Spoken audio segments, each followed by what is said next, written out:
Mundial 860M San Cristóbal, por mandato del organismo nacional, culmina su compromiso social con el pueblo tachirense todo.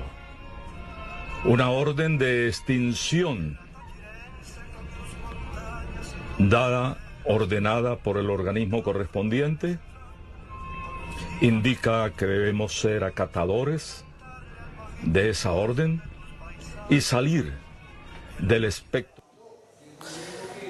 Muy triste. Con estas palabras, uno de los trabajadores de Radio Mundial 860M anunció la salida del aire de la emisora que transmitió en el estado Táchira, fronterizo con Colombia, durante 70 años. El cierre se dio por orden de la Comisión Nacional de Telecomunicaciones CONATEL, que declaró la extinción de su concesión. Un hecho que coincidió además con el aniversario 464 de la ciudad de San Cristóbal en ese estado. Según la ONG Espacio Público, en lo corrido de este 2025, son 4 las emisoras que han sido cerradas. Radio Mundial se suma así a los más de 200 medios de comunicación, NTN 24 incluido, que han debido cerrar o apagar su señal en Venezuela desde la llegada del chavismo al poder en 1999.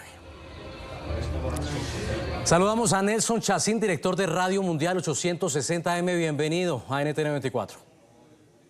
Muchas gracias, Nicolás. Un placer, un gusto conversar con ustedes. Por supuesto, lo primero es solidarizarnos, expresar nuestra profunda tristeza por esta nueva ventana de información que se está apagando, lamentablemente, en Venezuela. Cuéntenos, por favor, qué fue lo que en los últimos días ocurrió con la emisora Radio Mundial y su cierre.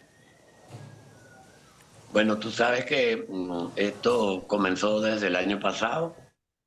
El año pasado recibí una comisión de CONATEL, que es el organismo encargado, pues, de todo lo que es la radiodifusión y la televisión venezolana.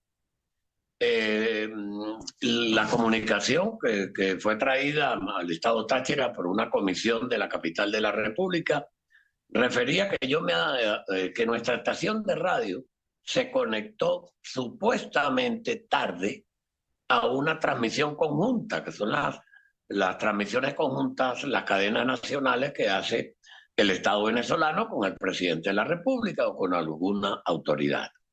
Bueno, yo respondí la correspondencia a los 4 días y en esa correspondencia expliqué cuáles son las razones por las cuales en verdad yo ingresé tardíamente a la conexión de esa transmisión conjunta por un simple hecho: no tenía energía eléctrica. Y bueno, y mostré las razones, lo expliqué, pero yo nunca recibí una respuesta a mi correspondencia.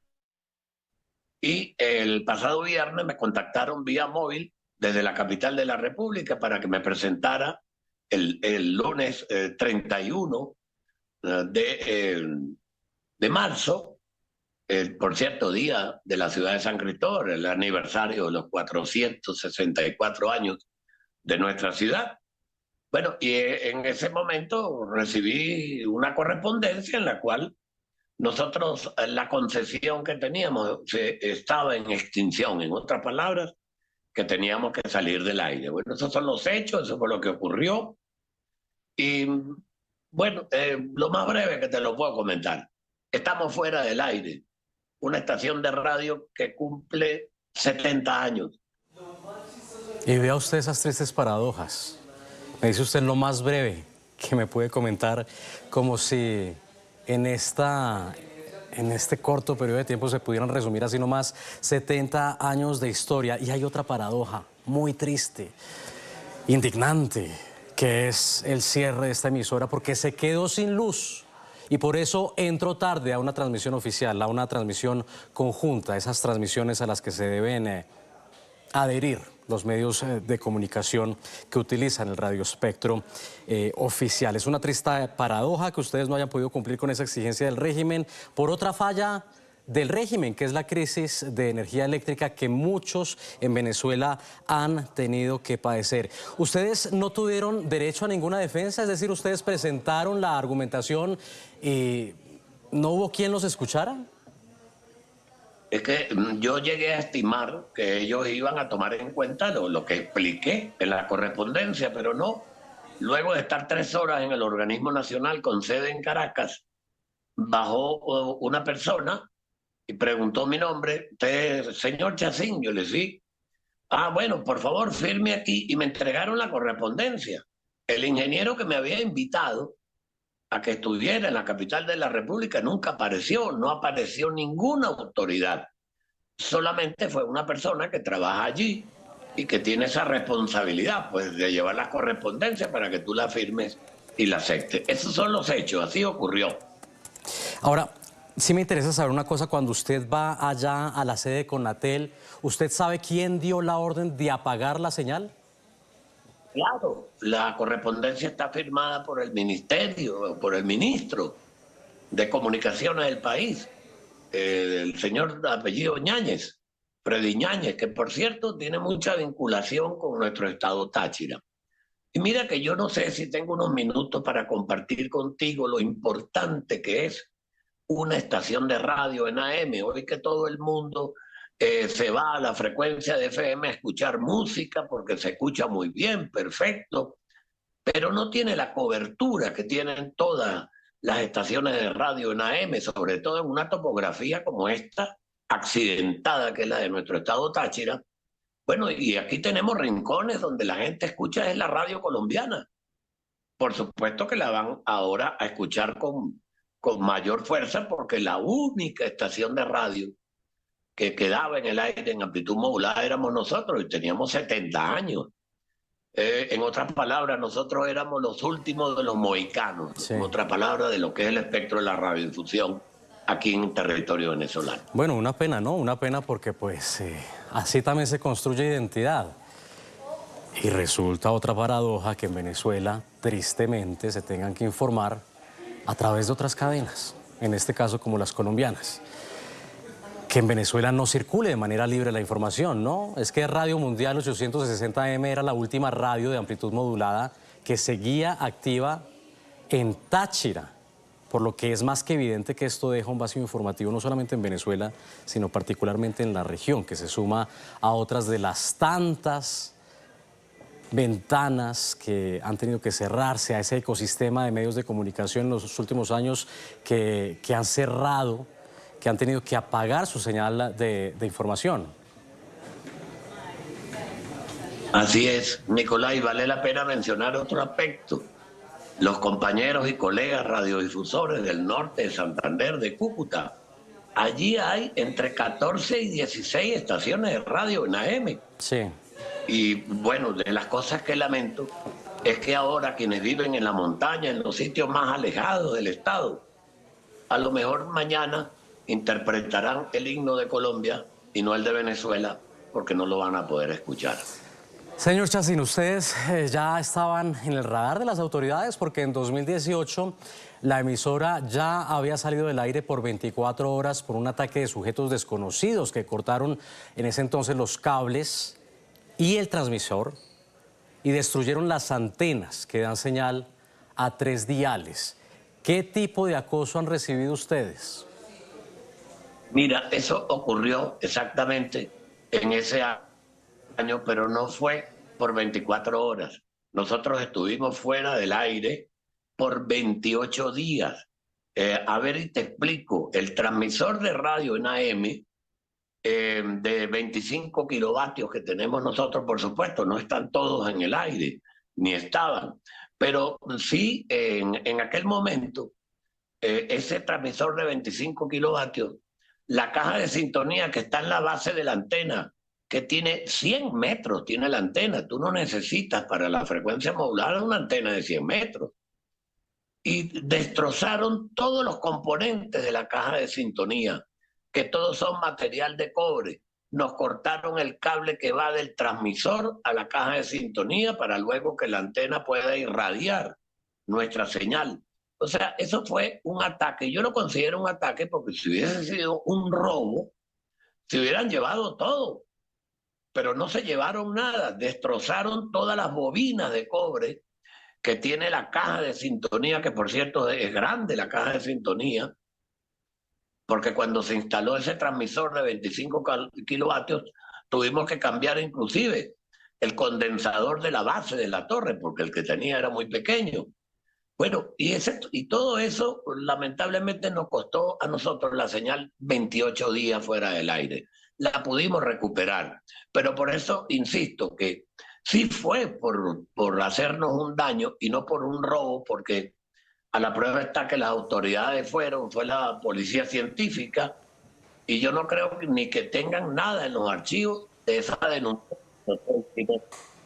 en aquella oportunidad.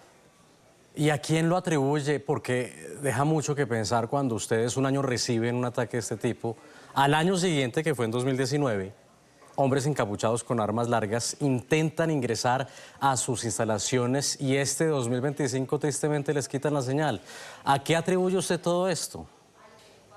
Bueno, mira, nosotros tenemos, te decía anteriormente, a ver, nosotros no podemos competir con la radio en FM con temas musicales, pues lo nuestro es la información, los deportes, el entretenimiento y por supuesto una programación que tenemos nosotros que sabemos lo que es la señal de radio en AM, mira, en la cual a cualquier persona le puede ocurrir. Nosotros tenemos un banco de medicamentos, entregamos medicamentos y que hemos logrado con mucho esfuerzo tener ese banco de medicamentos porque todo aquel que necesita una ayuda, una medicina, solamente con llamarnos nos lleva una y le entregamos las que necesitan.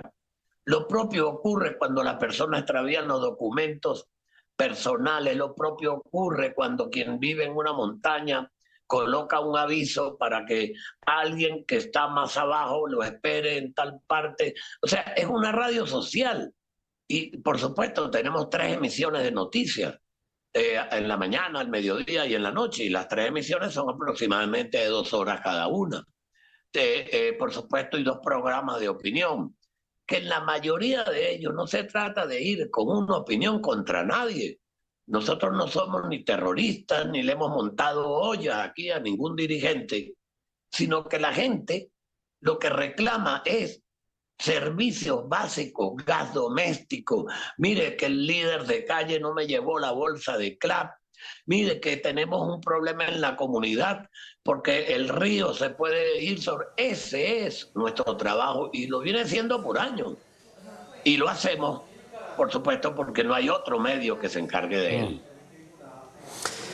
Este es un golpe a la libre información, sin duda. Nosotros como periodistas tenemos la responsabilidad de que se hable de esto, porque mientras el régimen quiere silenciarlos, nosotros como periodistas tenemos esa tarea de ponerlo en la palestra. Hábleme de Radio Mundial, hábleme de Radio Mundial, esa voz que el régimen quiso silenciar. Son 7 décadas de historia. ¿Cómo han sido esas 7 décadas? ¿Cuál es la herencia? ¿Cuál ha sido el aporte que le ha dado particularmente en la frontera esta emisora? Mira, esas 7 décadas se han transformado en un lamento ciudadano, porque todas las redes sociales, aquí han cerrado muchas estaciones de radio, pero mira, lo nuestro ha sido viral, no solo aquí, en casi todo el territorio nacional. Bueno, porque nosotros, nuestra señal que emitimos es para los oyentes, para los ciudadanos, sobre todo para aquel bueno, que tiene servicios básicos que funcionan mal y que hacen un reclamo que es valedero. Y yo te pregunto a ti, Nicolás, si tú haces un programa de radio y estás frente a un micrófono y te llama una comunidad completa de X municipio del estado, de los 29 que tenemos, y te dice, mira, nosotros tenemos 5 meses sin gas doméstico, ¿tú qué harías? ¿Te haces el loco? O lo dices o le das la oportunidad a que él lo diga. Y nuestra radio tiene ese eslogan, la voz del pueblo, la voz de Dios, los ciudadanos. De Radio Mundial es una estación de radio que siempre ha estado de la mano con el pueblo, siempre. En cualquier gobierno, yo tengo en esa estación de radio desde 1983. Tengo un programa que fundé con con un periodista comunista que lamentablemente falleció, y con un diputado regional de aquí del Táchira que era secretario general del Movimiento al Socialismo. Y nosotros en ningún momento pensamos en que teníamos que hacer un programa político, sino un programa de interés para todos los ciudadanos, el adulto contemporáneo, el joven, los que están en el liceo, o sea, en la universidad, y a eso lo dedicamos. Yo creo que de verdad, tanto el ministro como la gente que está en Conatel tienen que pensar que se equivocaron, que nosotros no tenemos una estación de radio para hablar mal del gobierno, sino para decir lo que es verdad, los hechos, lo que está ocurriendo, la situación de nuestra frontera. Mira, Nicolás, en nuestro país no hay trabajo. Y tú sabes cuántas personas entre trabajadores que permanecen en la radio. Nosotros tenemos 6 periodistas en la estación de radio. Pero es que aparte de ello, son 30 trabajadores entre directos e indirectos, son 30 familias que están ligadas a nosotros. Y como te decía hace unos segundos, no hay trabajo en nuestro país. Ahora, si no hay trabajo, ahora hay 30 familias que se quedaron más sin un ingreso importante para la vida. No, y permítame también decir, por supuesto, por un lado estas familias, pero es incomprensible por qué el régimen no quiere escuchar esos reclamos ciudadanos. Hay que escuchar las voces de quienes dicen no tienen gas, no tienen luz. ¿Y por qué les resulta tan incómodo al madurismo? Nelson Chacín, de Radio Mundial, tristemente cerrada por el régimen madurista. Gracias por habernos acompañado. Muchas gracias por esta oportunidad. De verdad, un fuerte abrazo.